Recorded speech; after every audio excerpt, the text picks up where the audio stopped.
almost. Okay, so the next speaker actually is going to tell us about a very interesting thing that I think can be important for any of us, both to security professionals and to simple humans who don't operate those very smart language and smart technical terms. So the next speaker is going to speak about 10 symptoms when you think you have been hacked. For sure that this will be useful. And of course, I think that the speaker will not mention the I don't know, high blood pressure or a heart attack that you can experience after I think you have been hacked and you think that you actually have serious problems because some of your data were leaked. But let's see what is up today and how can we discover when you are hacked, and I guess what are the next steps to act after we discover that something is going wrong. Yeah. Okay, welcome everybody. How are the feelings already? I hope you have the same expectations from this session as from the previous ones. Answering to your question, what I was doing while I was 12. So I was changing the voltage for the remotely controlled cars, the toys, to actually run faster. So I don't know if it's hacking, but something. It's like hardware hacking. yeah. So my name is Tomasz Nowakowski, and I work at CQURE. I'm a cybersecurity architect. What I do for a living, I do penetration tests mainly, because this is something that is not boring. I hope you will not get bored today. I started my IT career very, very early, about 18 years ago, so I decided to switch to ITSEC, to the security industry, because this sounds like something challenging, something that will never get bored there. So for a little bit introduction, what we do in the company. So mainly we focus on consulting services, penetration tests, security reviewals, incident responses. So we see almost every single type of approach for the IT security. We see everything. We see good architecture, bad architecture, different architecture. Sometimes it's very challenging to know what the author of the, let's say, IT architecture meant to implement. And basing on that knowledge, we are trying to help our clients maintain, stay secure, go after best practices, implement best possible technologies to prevent from being hacked, yeah. And also we are training the IT staff, because we know that sharing is caring. So everything we know, we learn, we want to share it, spread it to the IT people. Okay, so have you ever missed a bus or a train? Because in cybersecurity, I think that missing something is a failure, a big failure already. Because maybe let me tell you a story about a penetration test that I have performed a while ago. In a big company, they put me in between monitoring team, incident response team, and between the security team in the glass walled room. So I have a view for the big screens with all the alerts, and a view for a bunch of people that were almost laughing at me because they were confident that everything is properly secured, everything is top-notch in this company, in their infrastructure. And of course, the first day was a little bit boring because I felt like, okay, I'm being watched, my IP address is already noted, and everyone is just trying to catch me while doing anything. So I have prepared my attack for the next day early morning. I came to the company about 6 a.m. and there was also only a security guy at the gates. Of course, he just let me in, and I have started my preparation for the attack and actually attacking this network. And after 2 hours, maybe, the first people from the security and the incident response teams came to the work, and they were just looking as usual at the big screens to find something from my station, to find alerts that will be indicators of me compromising anything. So I have already gained credentials for AD admin, but didn't want to expose them because I knew that they will see it eventually. So next day I use it also in the morning, and after checking that the credentials are actually working and I have this privilege, I have reported this issue for the security manager or someone, and the story of the conclusion of that situation is that they've been late because they have very, very intense work during time, let's say from 8 till 17 maybe to 5 p.m. But after hours, no one's watching, no one was reviewing logs in the past. So in this particular situation, they have lost the traces, they lost something that I have done already. Let me show you something, maybe I will sit here right now, something interesting. The real case, let's pretend that we are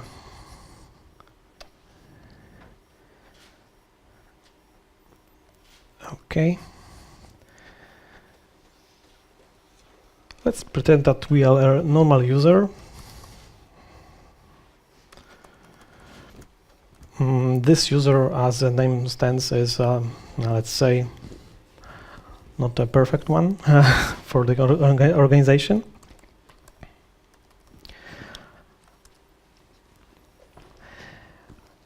And we will check if the user actually can or is able to do something malicious. This is a normal workstation. Let's pretend that this workstation is, for example, for doing administrative tasks. So it's properly hardened, I suppose, and it should be, let me check if that will be better to show you this way. Okay.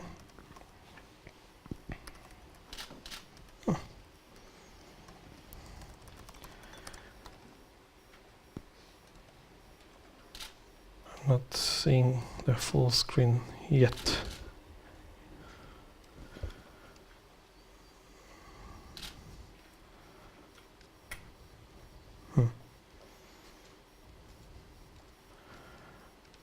It would be a problem because I can see it here.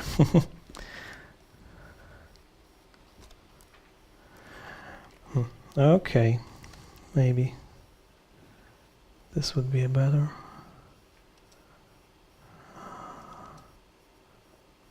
Okay, let me fix it this way. Okay, so Cruella is let's say, a standard user. She has no access in this workstation to the internet. Let's try to find out. As you can see, there is no access. The workstation itself is connected to the AD domain and has a standard configuration blocker is in use, antivirus is in use. So this, from the administration perspective, should look like, okay, everything is done correctly from the security perspective. So what bad can happen? Let's say Cruella is really cruel and she finds that the workstation has access to the DNS resolver, and the DNS resolver, local resolver, is resolving internet communication. So let me first maybe switch to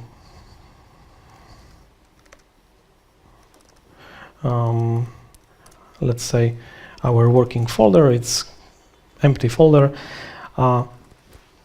This tool, NSLOOKUP, is it good or bad tool?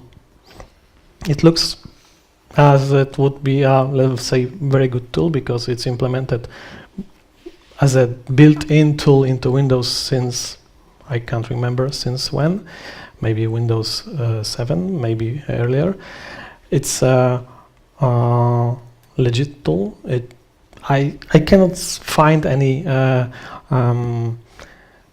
real case scenarios when we should disallow this tool. So Cruella is trying to use it to resolve actually something from the internet.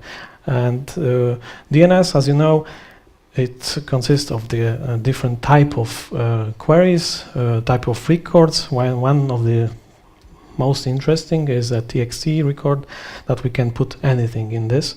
So let's ask our external DNS server if it has something useful for us. Of course it will have. We will write this response to this file, let's say this way. I will have actually 3 records for that. Oh, third one is this. Okay, let's inspect what we have here. As you can see, we have normal answers and some data. Actually, this data is specially crafted base64 encoded PowerShell script that we will use in a later time.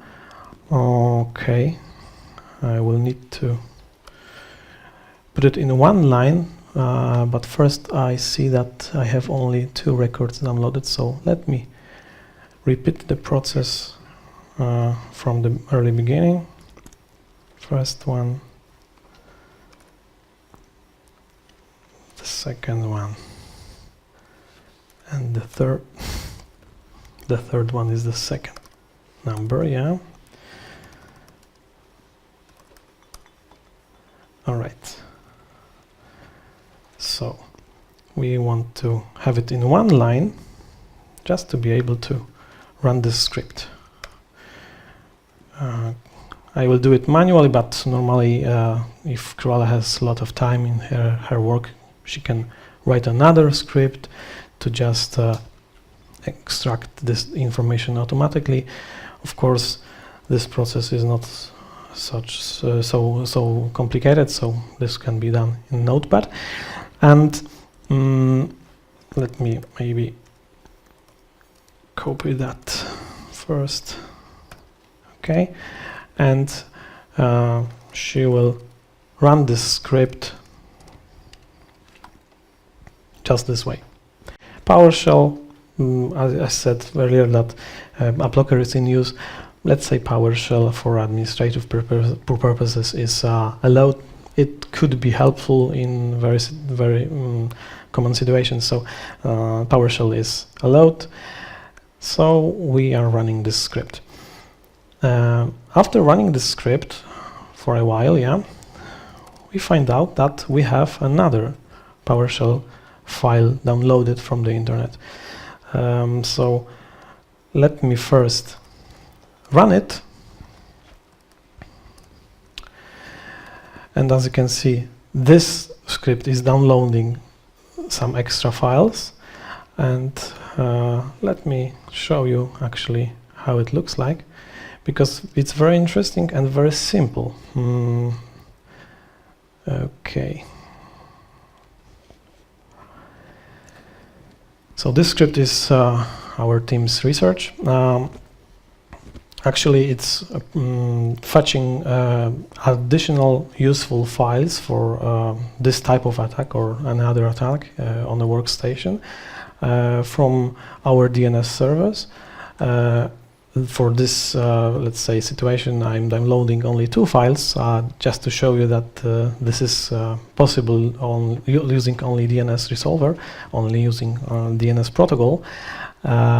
But as you can see, we can download rest of the files here, but it will take some time. Let's see. Yeah, we will wait some time, of course, for it.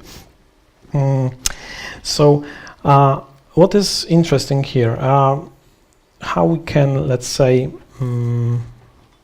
mitigate it, how we can spot that something is already bad happening here. We can, of course, I will show you that. We can, of course, spot something like network traffic anomalies, DNS traffic. It's not an anomaly itself.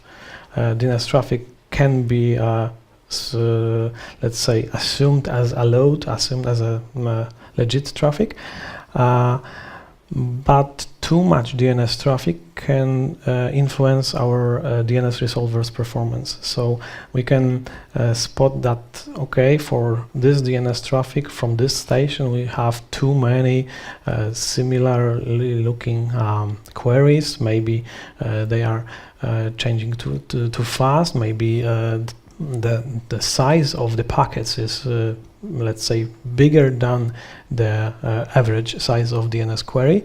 So this can be spotted from the, let's say, administrative perspective, from the incident response perspective. So I hope we have already downloaded. As you can see, we have files for the explanation. This file is totally downloaded, so it's working. It's not something that have, let's say, issues with integrity.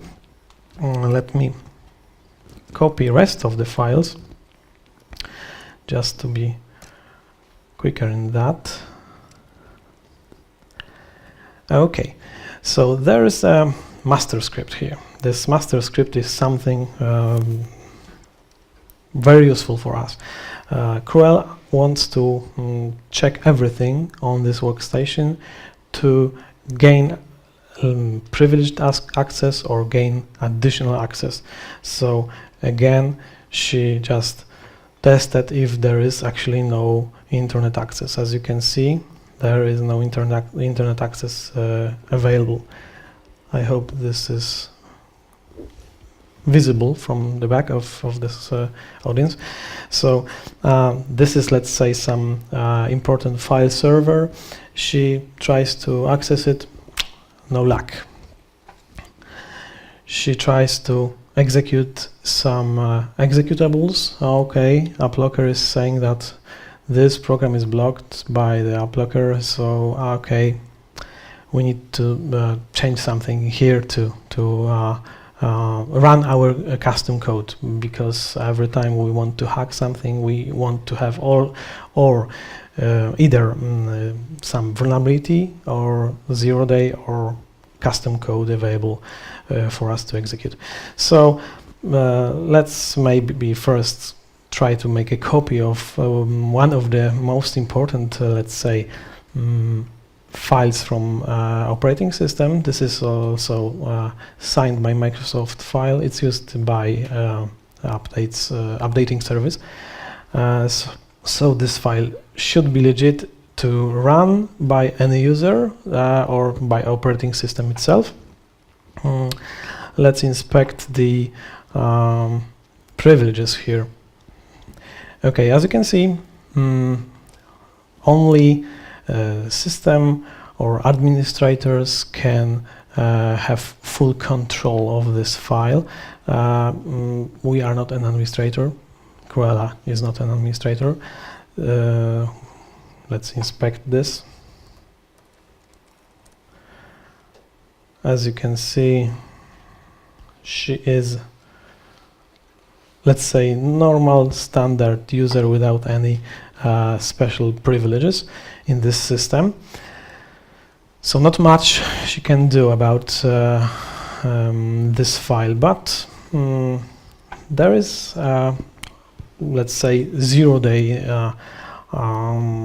vulnerability that allows us to actually change the permissions of any file of the file system that is restricted for us. Actually, this is not a 0-day right now. It's already patched.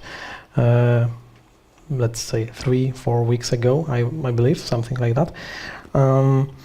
But this vulnerability is taking advantage of the task scheduler and the advanced local procedural calls that the task scheduler is using, and adding to that the hard linking of the files.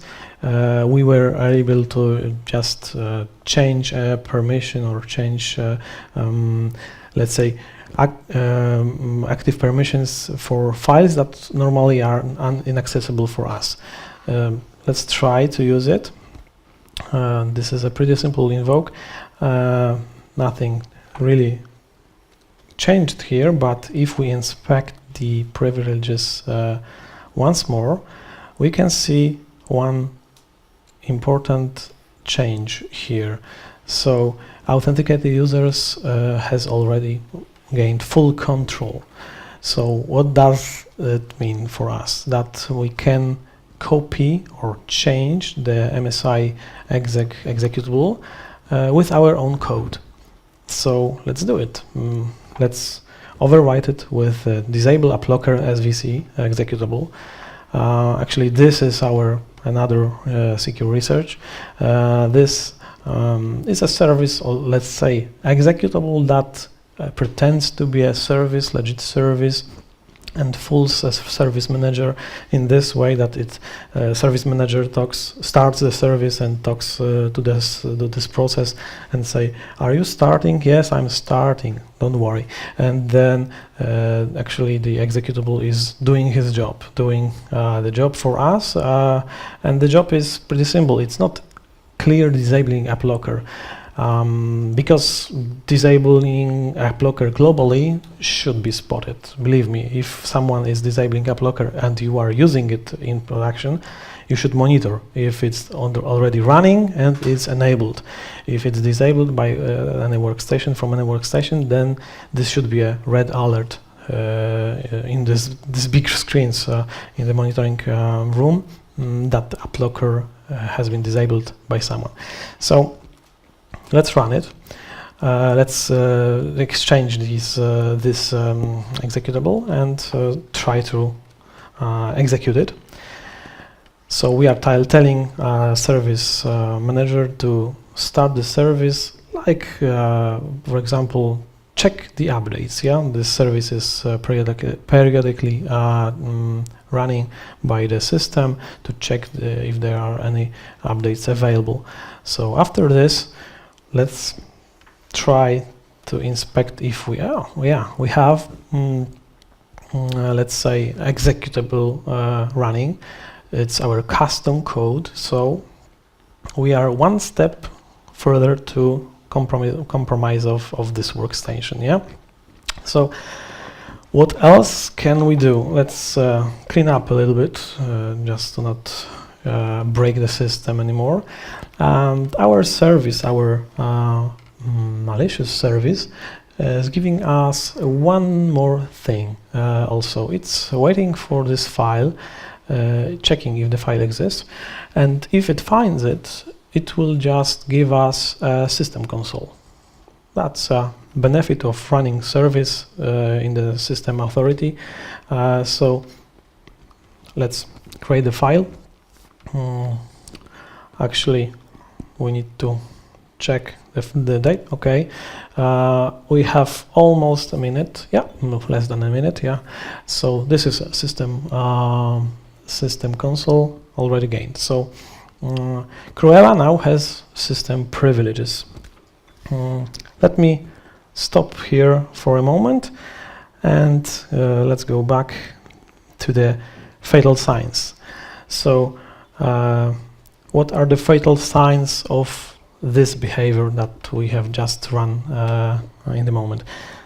So unexpected service behavior, this should be spotted by good monitoring tools, because we have exchanged the executable.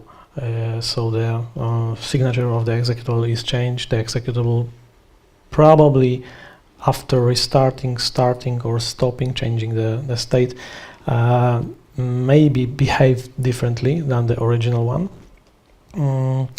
And system files with different hashes also. So we have changed some system files or files within the system folders, folders that shouldn't be available for normal users. So these are the, let's say, most important changes. Of course, we have another fatal signs here, change of group membership or privileges, because the MSI exec.exe was the privileges for that file, particular file, was changed. So also another hint for monitoring.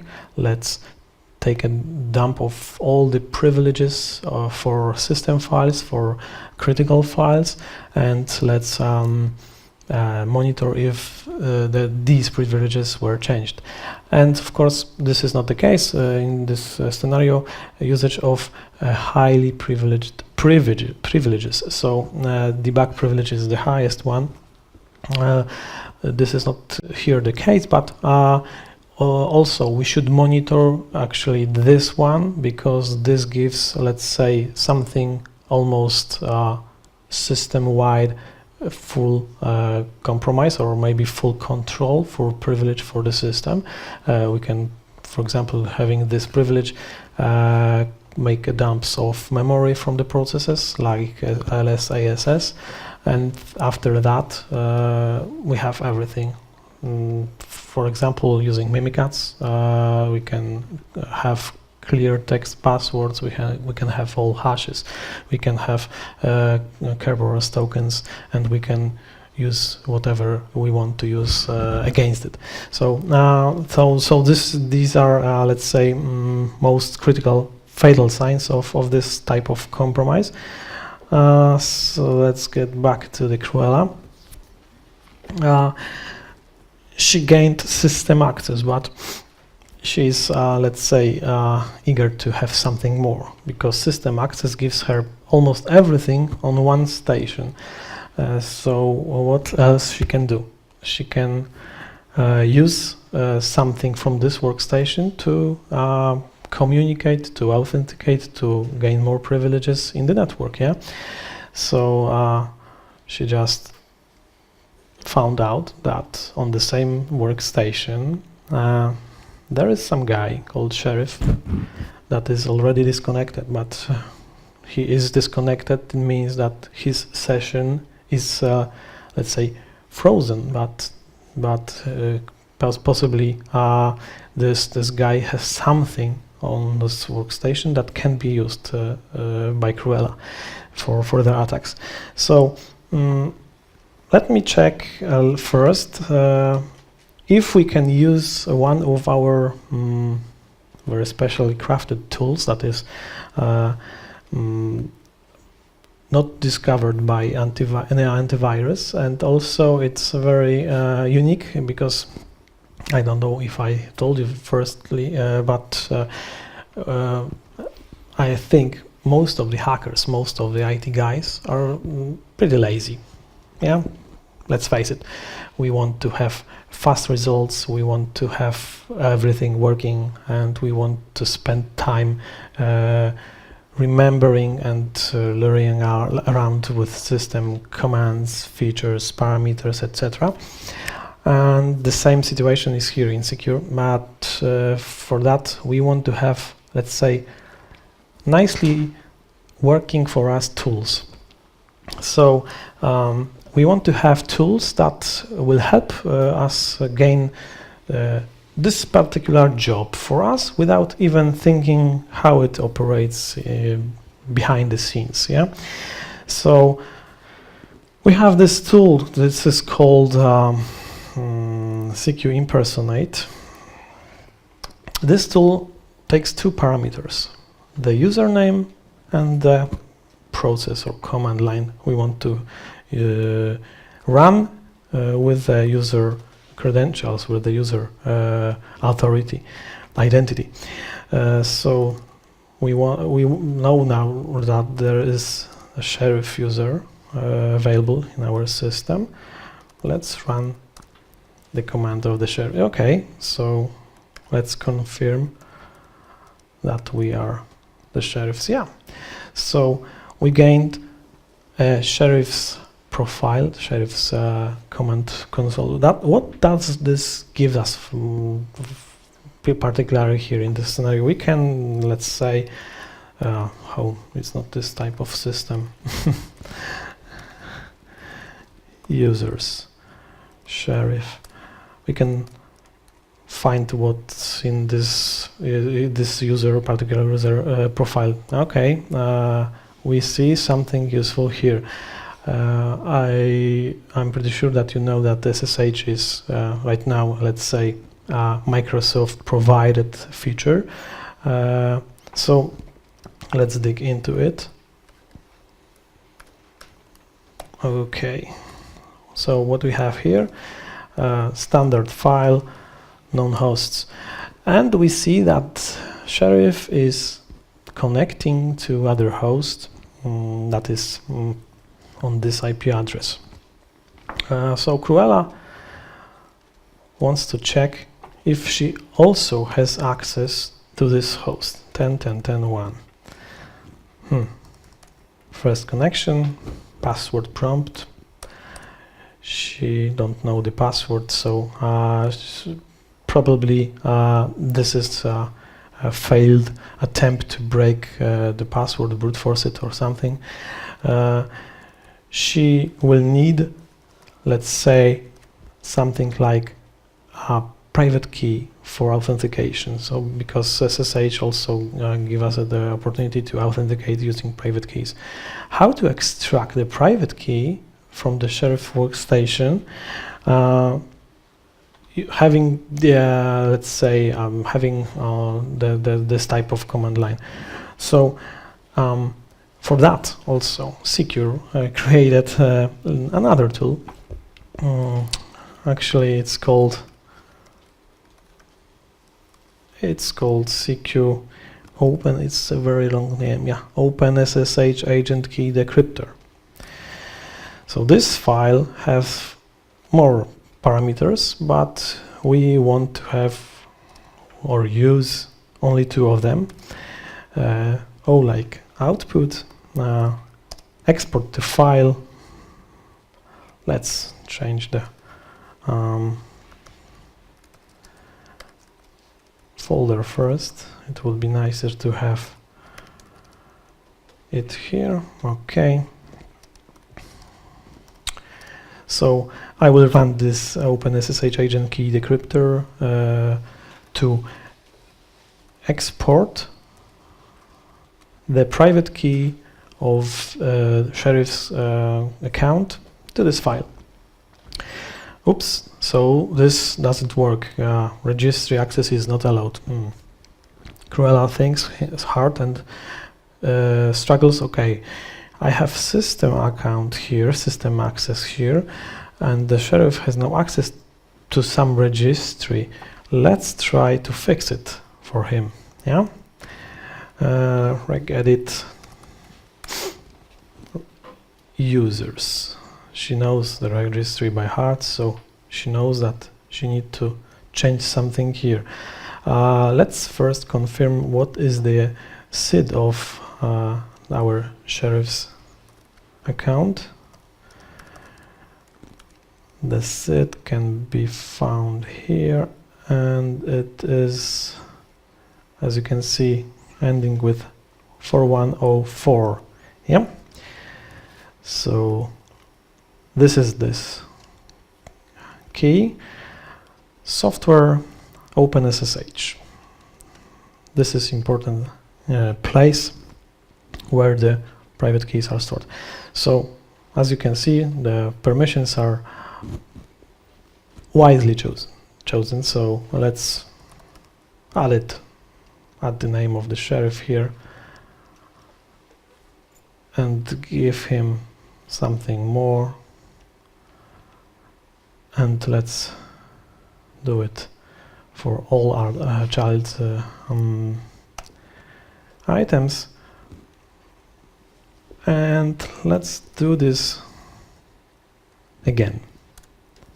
Okay, so we have this file extracted with actually private key used by SSH. We can already use it on the other system, but CQURE has no access to other system. She has only this system without any different type of connections in this infrastructure. So she is lazy, of course.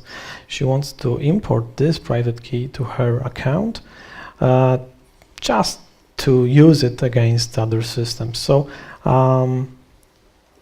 she will use the same tool here. Let's maybe not use PowerShell here. This time, let's say this operation is in the reverse mode. So we are importing from the file sheriff the private key. We can SSH add -L to list our private keys, and as you can see, we have already this private key in our profile. So this possibly will give us access to this machine on behalf of the sheriff's account. 10, 10, 10, 1. Okay, who am I? Sheriff. Where am I?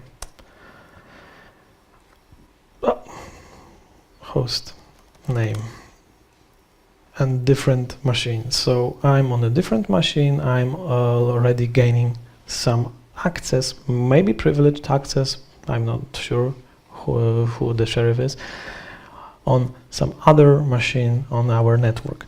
So what would be the next steps for CQURE? She wants to find out really if this file share is available for her, or somehow she wants to have this file share available for her. So let's say she is able to use this green one.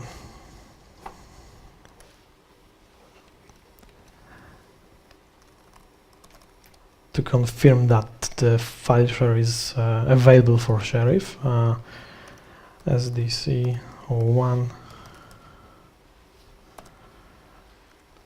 Yep, it's available for sheriff, but not for the CQURE. So let's first focus here what happened and how can we discover these activities for CQURE. What actually has changed? So we have copied something, we have again changed some permissions on registry, we have run some additional code, so whitelisting, AppLocker, plus monitoring of changes of system files, system registry should be applied here to spot this activity, and CQURE is aware of that.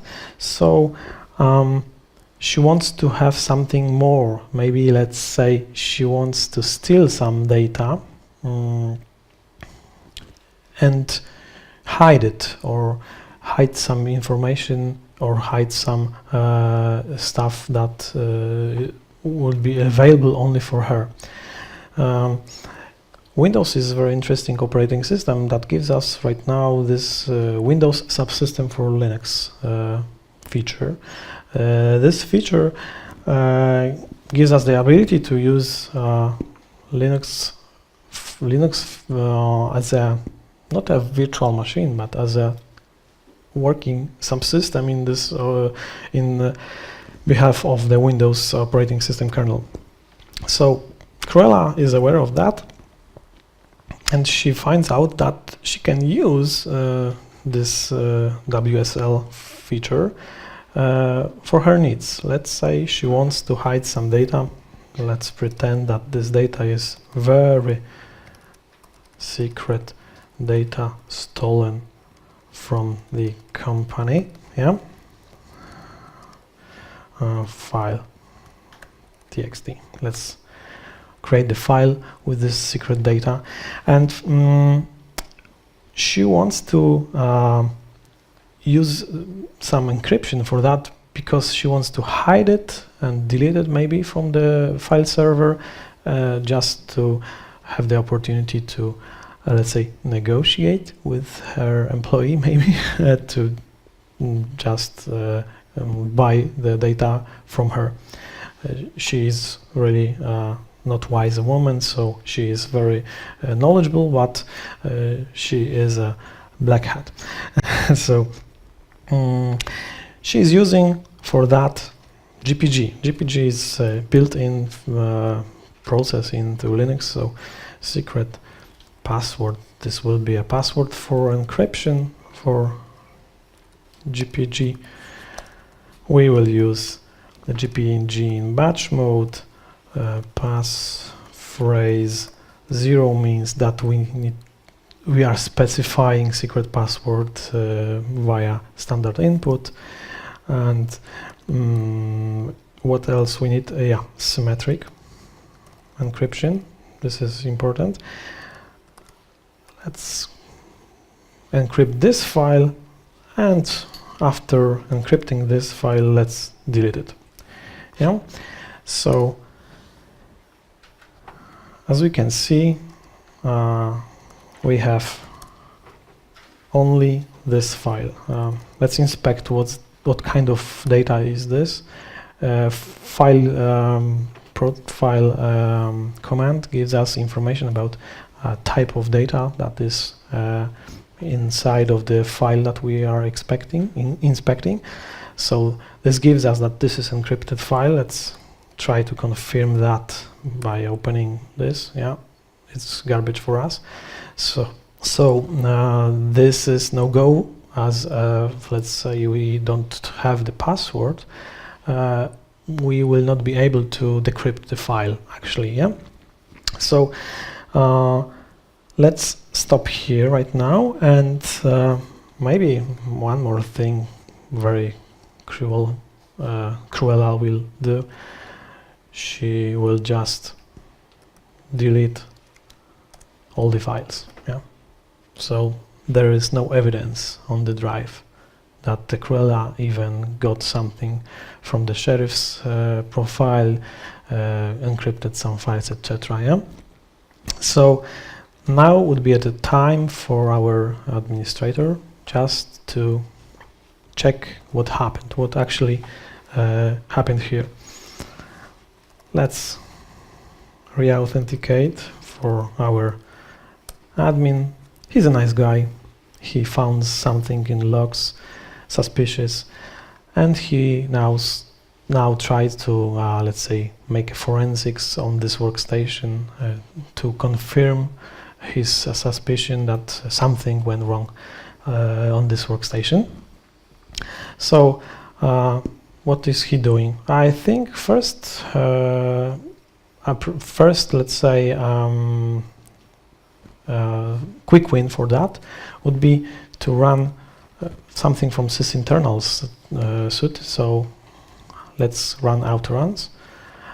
As you can see, autoruns is trying to find everything suspicious, something that is already configured in the system, because we can, for example, ignore our Microsoft Corporation here. Yeah, but we can see something suspicious here. WMI, it's disabled, but it looks like something has changed on this system. What else the administrator can do? He can, of course, run additional different externally provided tools. Let's say he will just play around with this sysinternal suite and use every tool to inspect the system. That will be time consuming, yeah? That will be something that he can miss, something important here, because as we know, humans are error prone, so he can miss something important and have no chance to find actually that CQURE is so cruel.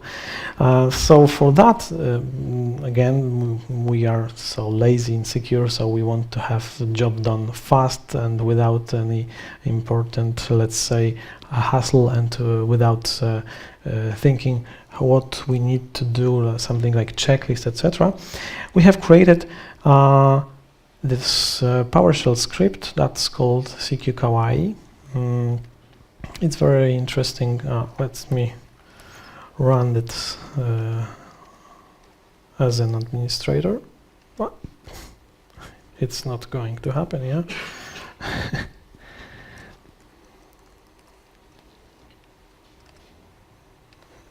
Okay. I'm not sure why this happens, but as you can see, this script is plain analyzer from the sysmon event logs. It checks very big amount of, let's say, useful vectors, useful executables that are used for privilege escalation, for persistency, etc. Let me set executable first, set password, execution police. All right. Yeah, I need to be elevated first. Let me do it this way, maybe. Okay. So I'm going back here.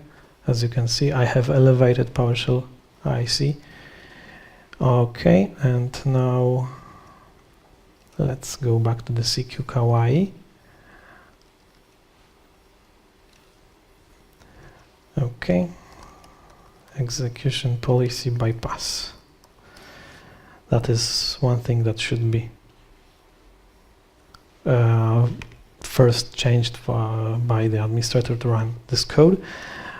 So as you can see, the script is analyzing all the data in the events log. And when you see something like testing, it actually didn't found something useful here. But if it's after testing displaying you the data, this is something useful for us. Yeah. So as you can see, MSI exec here. As you can see, for example, we have a couple of places when this actually was, plenty of events here, so much. So this is a pretty busy process. Let's dig into this process and find more info about it in the logs. So this is actually somewhere here, yeah. So CSC is the compiler used commonly for compilation of .NET C# language. So let me modify it a little bit to show more details. All right, so we have lot of events, and as we can see, for example, in this last message, that the parent process CMD runs CSC and actually is compiling something that already looks suspicious. Yeah, so this is something that shouldn't happen in normal operating system, in normally working system. So this is the information for us that we need to inspect it a little further. Yeah. So what else we can do? We can, of course, inspect every line here, but I can assure you that we will find here a real spot of actually very important process that is used by WMI framework to run the commands and actually use WMI to compile using CSC, compile any code for us. So this is like, let's say, persistency in terms of the Windows system. And for example, we can inspect this the same way. We can inspect sysmon CQ details, what happened with CMD, Windows.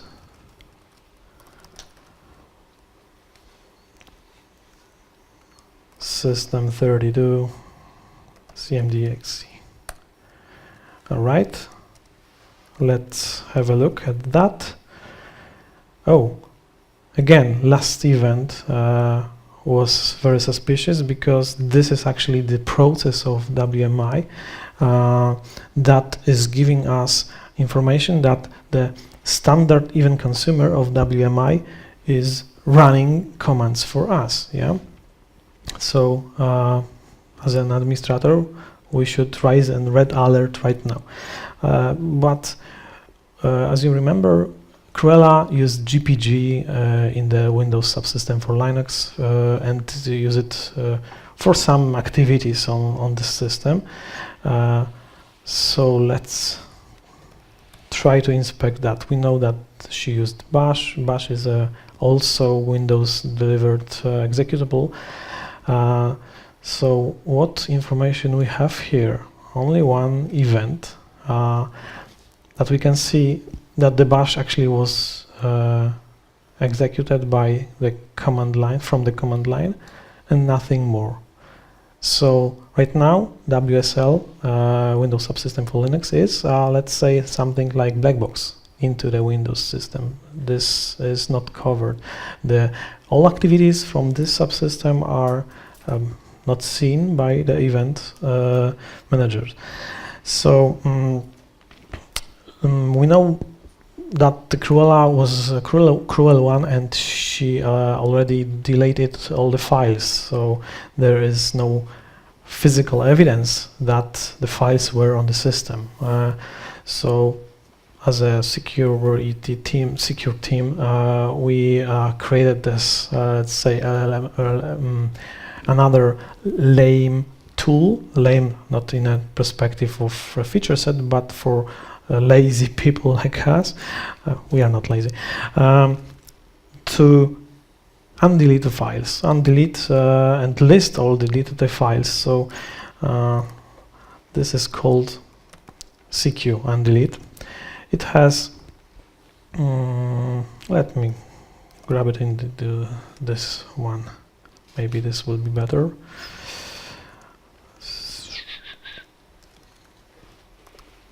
CQ undelete. Okay, so this file is a couple of parameters. List all the files on the volume E. Yeah. As we can see, we have all the files listed that were deleted. We see everything here. Let's say this looks suspicious for us. Escalator, system escalator, looks promising. So let me undelete this file first, maybe. So we want to undelete it from the E drive. File is here. Okay, and want to name it file.exe. Okay, so we have our suspicious file for further inspection. So this way the administrator is able to make further steps in the forensics and take this file, analyze what it do, how this file actually, let's say, was used for this attack, if it was used.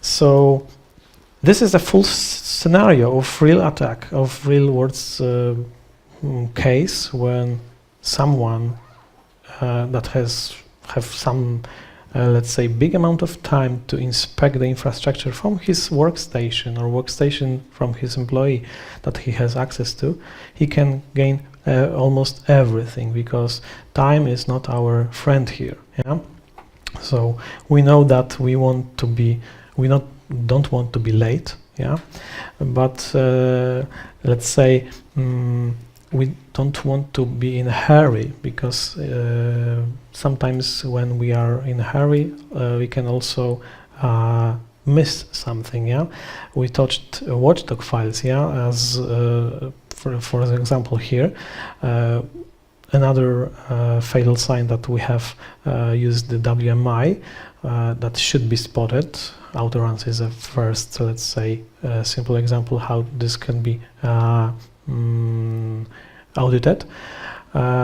We should use Sysmon for patterns, for different types of attacks, different parameters, especially parameters, because there is a plenty of executables that are signed by Microsoft, that are legit and important for system operating to work correctly, but running these with different parameters can be harmful for us. There is a site lolbins that have a list of full right now known vectors of use of these files. Yeah, and of course we need to monitor deleted files. Yeah, this is pretty easy. Let's monitor deleted files in all the places that the user has access to, and this way we can filter deleted files for executables, for example, some scripting, etc. And this way we can spot maybe something suspicious. To summarize, these were the 10 fatal signs. It's not that there is only 10 fatal signs. We have many more, but these are the, let's say, most important and most commonly used or commonly committed fatal signs of not the crime but misconfiguration. Yeah. To end this session in something positively, we can mitigate, of course, if we have a good implementation of AppLocker. In this scenario, we didn't fully disable AppLocker, we just modified this configuration, and this modification wasn't actually monitored by any auditing system. We have added some rules for that, and no one spotted this. So this could be a sign for something going on. And what else? Device guard and common sense. That is also very important. And I hope we as administrators will never have the chance to actually be late. So let's be prepared, think proactively, and let's not do forensics in such a way that this admin does. So this will be probably our winning situation here. Thank you very much. Thank you for your session. Any questions from the audience? Or you? Yeah. Are these tools publicly available? Yeah, of course, all our tools are available. This will be, let's say, shared by the organizer. Some of them are not. So some of these tools are not public because they are, let's say, not safe in the wrong hands. Yeah. So I encourage you to look deeper in the web and try to learn how these tools actually work and write your own. Any other questions? Okay. No. Thank you very much. Thank you.